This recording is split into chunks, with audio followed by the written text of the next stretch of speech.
So what are linked lists? A typical linked list implementation will look something like this, where you have a head node, which is the first node in the list, a tail node, which is the last node in the list, and if you only have one, then they both point to the same node.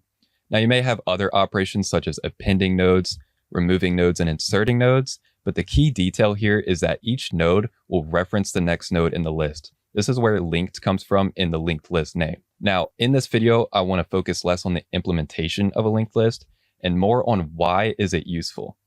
To answer this question, we need to look at the memory representation of a linked list. Every node in a linked list will correspond to an arbitrary location in memory. The only thing connecting these arbitrary locations are those references that we mentioned before.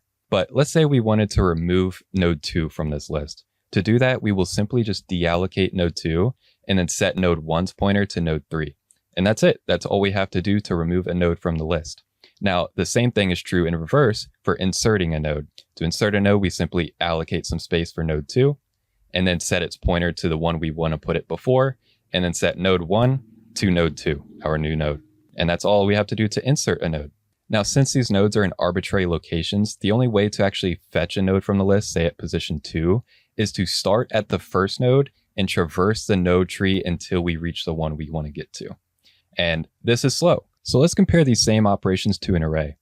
An array in memory is stored as one contiguous piece of memory with no gaps in between the items. What this means is that every location of every item in the array can be simply calculated as an offset from the beginning of the array. So for example, if each item size is 4 bytes, our third element will be 8 bytes from the beginning because it has 2 items in front of it. But what happens when we try to remove an item? This is where it gets tricky because once we do, we are left with a void.